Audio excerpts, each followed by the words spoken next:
Ami,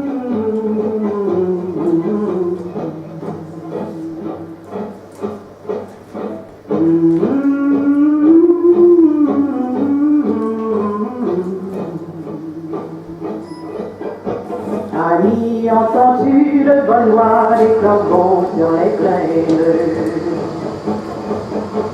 Ami, entends-tu les cris sourds du pays qu'on enchaîne? Ohé, partisans, ouvriers et paysans, à vos armes. Demain, l'ennemi connaîtra le prix du sang et des larmes.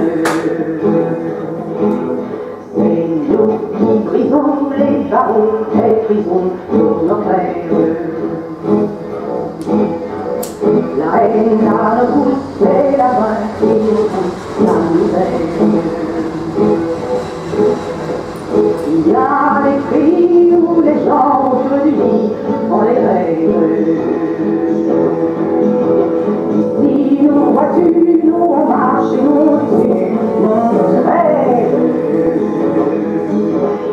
Ici, chacun sait ce qu'il veut, ce qu'il fait quand il passe. Ami, si tu tombes, ami, sors de l'ombre à ta place. Demain, du sang noir séchera au grand soleil sur les routes. Les compagnons dans la nuit, la liberté vous écoute.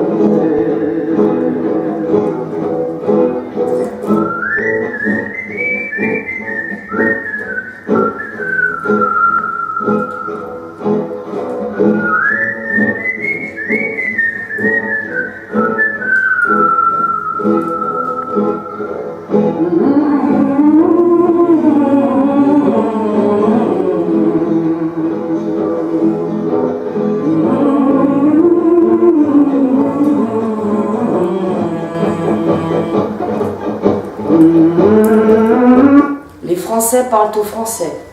Moi, par exemple, je ne suis pas tout seul, j'ai des gens qui travaillent avec moi. Il n'y a pas que Solja, il y a des gens qui ne vont même pas sur Facebook, que vous ne voyez pas. Ma fille Amandine a été vue sur le dark web. Hein? Je vais décrire les photos parce que il y a des photos qui sont érotiques, on va dire, qui ont été tournées. Tu peux nous rappeler l'âge de la petite? Alors, à l'époque, elle avait 4 ans. Maintenant, elle a 12 ans. Donc, je parle de photos de quand elle avait 4 ans. Alors, il y a une photo où ma fille est dans l'appartement de Douvaine, de mon ex-femme. Maintenant, il paraît qu'elle n'est plus à Douvaine, hein, mais c'est encore à voir. Hein, il paraît qu'ils ont déménagé. 5 ans, hein, on ne sait pas voilà. d'ailleurs, m'a dit. Hein, je ne vais pas le dire ici, mais on a des pistes. Et comment dire, donc dans cet appartement, il y a ma fille, par exemple, qui est sur un lit, toute nue, les jambes écartées. Hein. Et il y a une photo encore pire qui a été tournée au Venezuela. Hein. Donc mon ex-femme est du Venezuela, ma mère habite au Venezuela, a pris sa retraite au Venezuela. Il y a ma fille est sur une chaise en plastique blanche, elle est dans une salle de bain au Venezuela, avec, je sais où c'est, hein. Et donc ma fille est toute nue, et il y a mon ex-femme, Rosa Raimes Medina, en train de lui lécher le sexe. Cette photo, je l'ai eue entre les mains. Pire encore, étant donné qu'on est activiste, j'ai eu entre les mains les 2 premiers CD-ROM de Zandorf, pendant 12 heures. J'en ai une copie aussi, hein. Il y a 4 ans, on était ensemble voilà. Déjà à Nernier. Et donc, sur ces CD-ROM de Zandorf, il y a une personne, j'ai une photo qui doit dater de 1975, parce que sur les CD-ROM de Zandorf, il y en a 25 au total, il y a toutes les époques. Et j'ai pris tout simplement une photo de ma mère qui était avec moi en 1975, et il y a une photo d'une femme qui est en train de tripoter une petite fille, Et ces deux photos, vous les mettez comme ça, c'est pile poil. Ta mère. Hein? Alors, il faudrait bien sûr un logiciel de reconnaissance faciale, mais pas un truc amateur, un truc style les experts à Miami, pour nous le confirmer. Mais je peux vous affirmer que... Donc la grand-mère participe à tout ça. Donc la grand-mère, déjà depuis 1975, était dans les réseaux. Ma mère aussi, son meilleur ami, c'est monsieur Léonid Kamenev. Léonid Kamenev, c'est l'école en bateau, 400 enfants violés. Très peu qui ont pu avoir gain de cause parce qu'il y avait la prescription. Mais moi, j'étais allé voir ma mère au Venezuela. Comme je vous ai dit, elle a pris sa retraite au Venezuela. Elle m'a présenté Léonid Kamenev. J'ai vu les enfants de l'époque. Et il y avait un petit garçon. Je ne vais pas donner son nom parce que si jamais il voit cette vidéo et qu'il a envie de me contacter, il me contacte. Hein, il se reconnaîtra. Et ma mère, donc à la marina de Cumanagoto au Venezuela, le Caravelle, donc le bateau de l'école en bateau, était juste à côté du Celestius, qui était le bateau de ma mère, qui étaient des bateaux d'une taille similaire. Et ma mère emmenait, quand j'étais... Donc elle habitait sur un bateau à l'époque, sur ce bateau qui s'appelait le Celestius, et ma mère a emmené plusieurs fois ce petit garçon passer la nuit avec elle. Je ne voyais pas ce qui se passait à travers la porte de la cabine, mais je pouvais m'imaginer. Hein. Donc, vous voyez... l'univers dans lequel tu as grandi. Voilà. Mon père, alors je vais rappeler que mon père, j'ai été contraint d'envoyer mon père en prison il y a une dizaine d'années. Qui était ton père? C'était mon père, il n'est plus de ce monde. Qui était-il? Ah, François Lopez.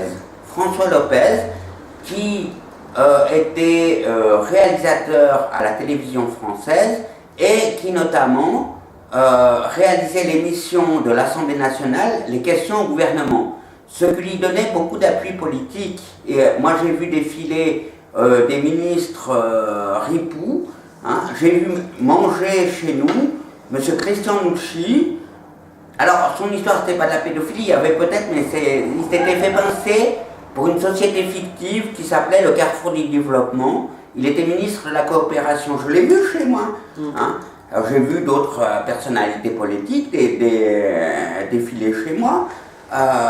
Et donc mon père... Donc tout ça c'était des fréquentations à ton père? C'était les fréquentations de mon père. Mon père travaillait à l'Assemblée nationale. Forcément, il avait des copains. Des contacts, voilà. Évidemment. Et donc, mon père était à l'époque la seule personne accréditée pour réaliser cette émission. C'est-à-dire que même s'il avait 41 de fièvre, il devait venir parce qu'il y avait personne qui pouvait le remplacer. Hein.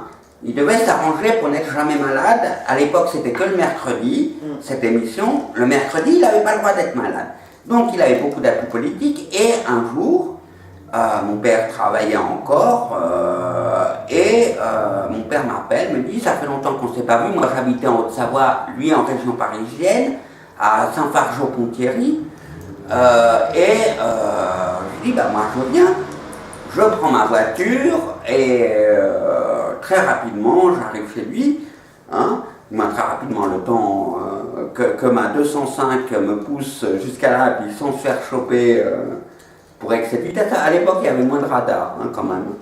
Hein, donc mon père m'a dit, mais t'es allé très vite. Hein, c'est vrai qu'il y avait moins de radar, c'était plus facile, mais je roulais toujours prudemment. Je n'ai jamais eu d'accident. Je peux le confirmer parce que j'ai cohabité avec lui pendant des mois 2013 et 2014 et donc, très prudent. J'arrive et mon père me dit, je t'invite au restaurant. Il ne m'amène pas chez lui tout de suite.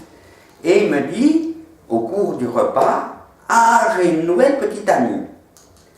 Et puis, moi qui la joue sur l'ironie, parce que mon père était un homme à femme, mais à femme, pour moi, à ce moment-là, pour moi, c'était à femme, c'était pas encore à enfant.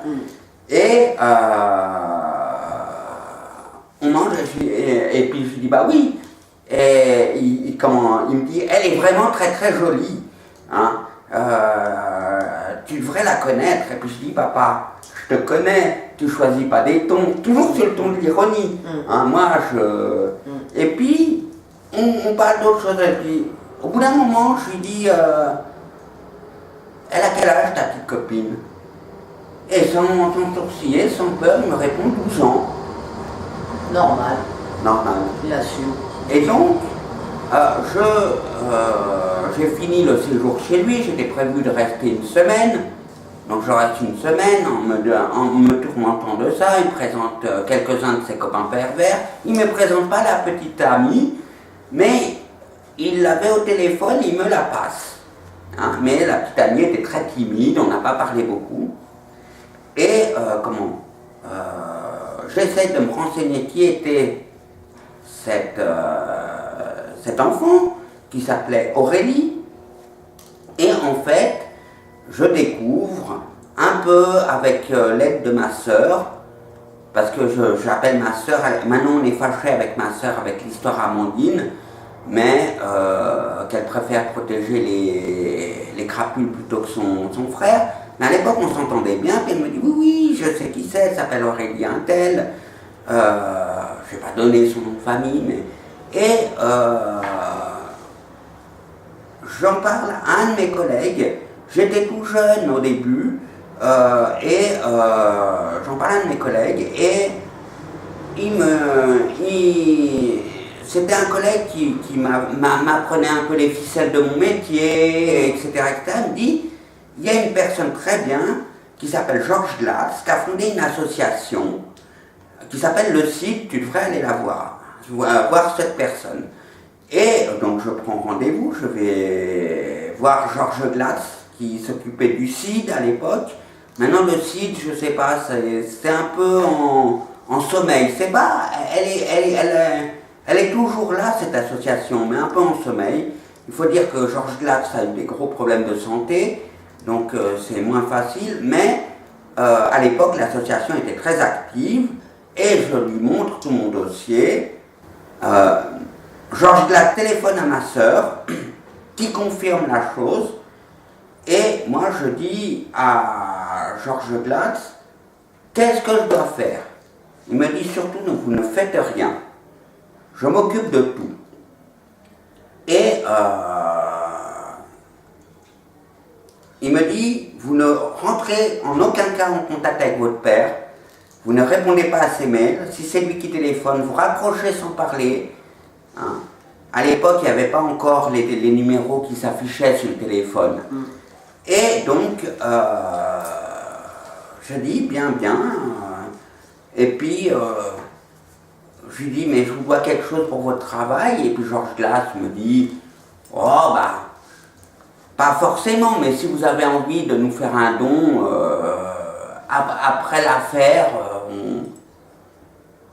on vous enverra un bulletin de versement et puis vous donnerez ce que vous voulez.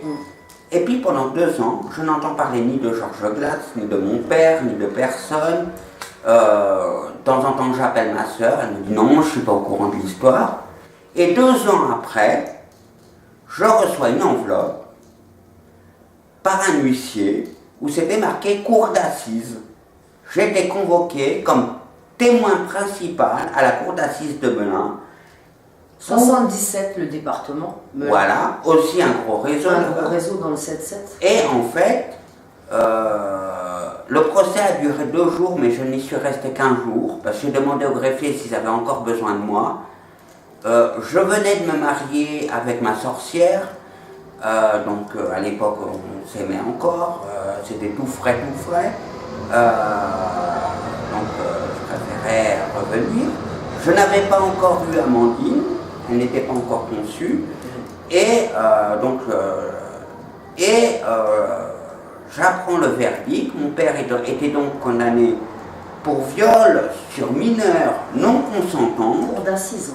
En cour d'assises, il faut préciser maintenant, parce que maintenant il y a même des bébés consentants avec Marlène Schiappa. Bien sûr. Hein? Et puis il y a des nourrissons consentants avec Marlène Schiappa. Hein, on peut dire que la pédophilie est légalisée. Hein, voilà. Donc à l'époque c'était pas comme ça. c'était moins de 15 ans, c'était considéré comme non consentant d'office. Et puis c'était les assises, hein, les viols sur les enfants. Maintenant, c'est que la correctionnelle. Hein. Voilà. Vous voyez un peu l'évolution. Comment on protège les enfants dans ce pays. Et donc... on les protège de moins en moins. Donc, je me suis rendu à ce procès qui a été très prenant pour moi. Alors, ma sœur est restée les 2 jours et avait pris des notes. Et il paraît qu'à la fin de l'audience, le juge, qui apparemment n'était pas pédophile, c'est très rare de nos jours, mais à l'époque il y en avait encore, il a salué mon courage, parce que c'est moi en fait qui ai dénoncé la chose. Et mon père, donc sa sentence, c'était 7 ans, dont 2 avec sursis, ce qui à la base pour le viol d'un enfant est très peu, mais il n'a fait que 1 an et demi de prison. Comme je vous l'ai dit, il travaillait à l'Assemblée nationale, puis il était copain comme cochon avec M. Jacques Chirac. Donc il avait des protections. Voilà. Voilà pourquoi il n'est pas resté longtemps. Donc en fait, 1 an et demi pour un viol. Autant dire rien. Ouais. Et puis, 1 an et demi en plus incarcéré, je pense qu'il était bien et puis, quand on voit qu'il y a un SDF qui vole une boîte de sardines chez Carrefour... Il va faire 3 mois ferme, hein, juste pour se nourrir. Voilà la justice, quoi.